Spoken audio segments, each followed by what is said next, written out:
c'est comme ça, voici la nouvelle alliance que je vous apporte. Cette nouvelle alliance que je vous apporte, ce n'est pas une alliance dans laquelle vous aurez à obéir à des principes comme dans l'ancienne, où vous devez forcément respecter 613 lois. Il n'y a plus tout ça. Je vais vous demander quelque chose que votre grand-père avait fait. Il avait manifesté quelque chose qu'on appelle la foi. Je vais prendre le péché et la loi. Je vais les mettre ensemble. Je vais prendre la foi et la grâce. Je les mettrai ensemble. Et à vous de choisir. Amen. C'est pourquoi Jésus peut dire, il y a la vie et puis il y a la mort devant toi. Mais moi, je te conseille de prendre la vie. Parce que la mort, c'est la destination du péché. Là où il y a la loi, qu'on sait que tu ne pourras pas respecter, c'est là-bas que se trouve la mort. Amen. Mais où se trouve la foi, se trouve la grâce. Et où se trouve la grâce, se trouve la vie. Quelqu'un comprend le message? Amen. Amen. Est-ce que tu me suis bien? Amen. Si tu me suis, fais comme ça. Si tu me suis, fais comme ça. Tu as béni au nom de Jésus. Ceux qui sont en ligne, ils n'ont rien entendu. Hein. Tu as béni au nom de Jésus. Et donc,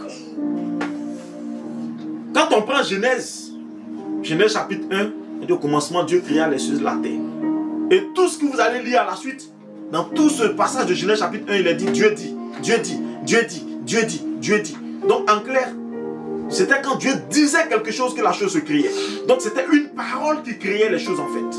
Parce que tant que cette parole n'avait pas déclaré quelque chose, elle ne pouvait pas exister. Et quand on va dans le livre de Jean chapitre 1, on dit que au commencement, il y avait quelque chose qui s'appelait la parole qui était avec Dieu, mais qui était Dieu.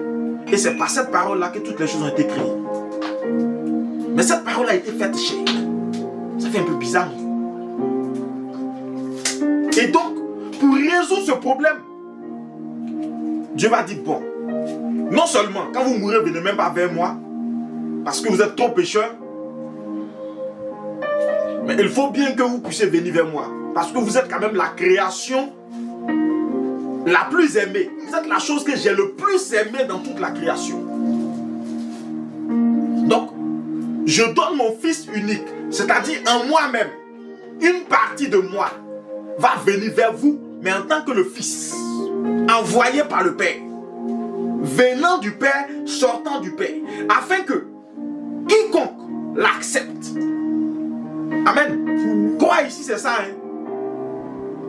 Quoi ici c'est ça, c'est accepter. Si je dis par exemple, pasteur, est-ce que